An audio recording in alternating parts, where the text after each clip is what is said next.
Hello everyone, it's me Andrea. Today I'm here with a mixed media index card divider. You can see me here putting gesso down that I can work on it, and there's something in. Yeah. And while that dries, I will show you that's again made from leftovers, and I cut out with a die other butterflies and work on them with, sorry, that was my phone, and work on them with the aquatones here. And I will have 3 different sets of these butterflies. That one I showed at the beginning, that from the leftovers, very, very colorful and shiny. And I will make 2 other sets, a bit a more colorful one and a very pale one. It will make sense, I show them at the end. So here I color them in or colorize them in, that's 2 of them. And here I will show you all 3 sets. That will be 3 sets.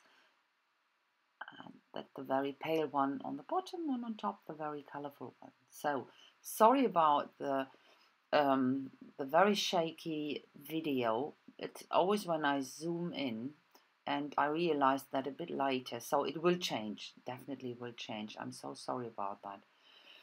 So I'm going back now to my divider, and I put some paint down.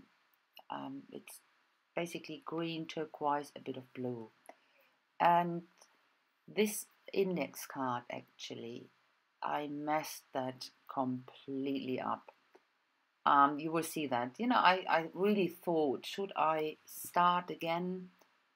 And then I thought, no, it was something, I messed it up, and why shouldn't I show that? And I tried to rescue it, and you will see that. I think that's quite important to show processes like that as well. So the last bit I put in this neon green, and then I start stenciling. Here that's a Tim Holtz stencil. Now it's better. Now the focus or the zoom in is out, and I put the camera a bit lower, so that will be not longer shaken. So, and this Tim Holtz stencil, and I always use that, or I quite like to use that when I'm working with butterflies, because butterflies, to me, that has something to do with time. I don't know why, but okay. And that's one of my favorite stencils as well. It's Crafter's Workshop, and I use pewter, I think it is. Now it's very shiny. And now I put down a stencil. I put some masking tape on top because I didn't want to have all of it a diagonal line from the bottom to the top. And while that dried, I etched the butterflies with a big brush pen, and yeah, and then I decided I should use some gesso, because it was a bit too loud, the page, a bit too overpowering with paint, and so I wanted to tone it down. Bit of watered down gesso, that was okay. So, and then I used the stencil again, and I colorized the stencil part, these flowers, with Lumiere's green ones, and outlined them with Stabilo oil, and went over it with the water tank brush after that, as you can see here. And I think here starts my mixing up. I wanted to have crackles on the right and on the left. Here I show that even into the camera. I'm such an idiot. Look, this looks white, and of course the translucent one looks white as well. It will be clear when it dries. But the problem is this cracker paste looks in white and in translucent or transparent, absolutely the same. Here, look, it's a white one. Look at that. It's only the white and transparent. That's a different. And then it looks absolutely the same. And I used that. And of course, you can't see a thing, oh, only a bit in the background. So in that point, I thought, start again, do it again. But then, no, I decided against it and went on to try to rescue it in some way. And I use the black acrylic paint. It is. I work in with my fingers and then wipe it off after it's dry with a baby wipe, so that the crackles are here. You can see accentuated with this black paint. Yeah, good. And of course, I had to go back over the outlining of the flowers a bit here and there.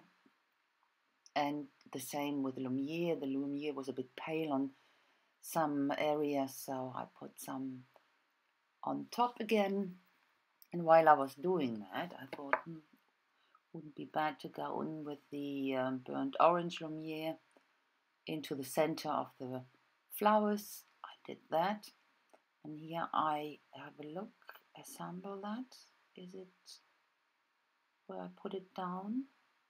Yeah, I glued it down with translucent dimensional tape, sticky tape or double-sided tape. And then I used this crystal gel from Viva and put it on the right top and left bottom. That's what was my initial plan anyway, to put that down. But it would have been much nicer with a background. And here it doesn't make really a lot of sense. You can't see it a lot. So, but I did that. I put it down. You can see what I've done to it afterwards.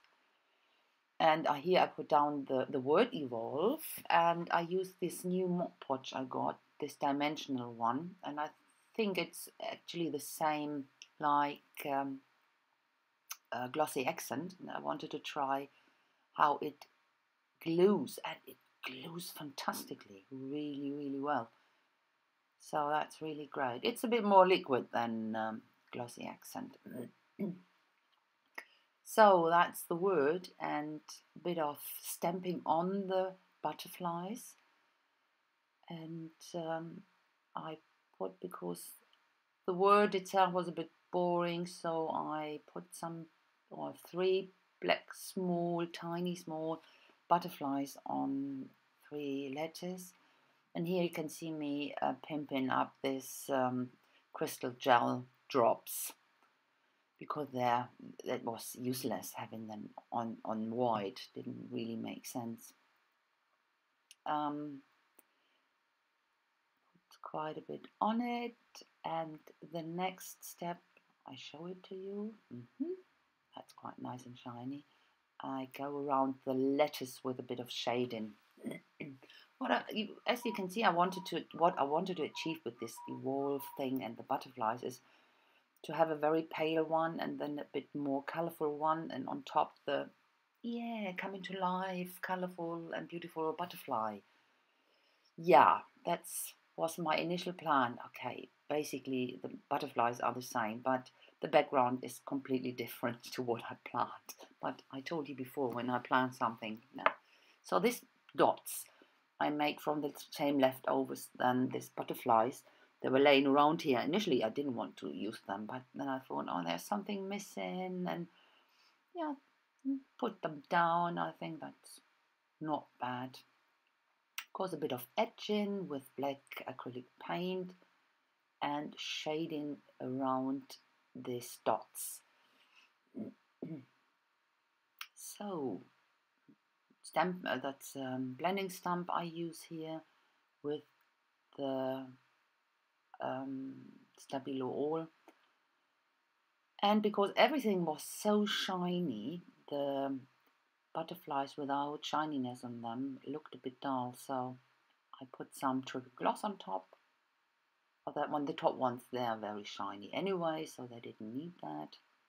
And I think that's it. You can see here a close-up, and at the end you will see some pictures as well. So that's it. Thanks a lot for watching. I hope you enjoyed it. And as you can see, there's always something going wrong or sometimes. So that's what I wanted to show, how to rescue a page you really didn't plan like that. I hope I see you next time. Bye bye.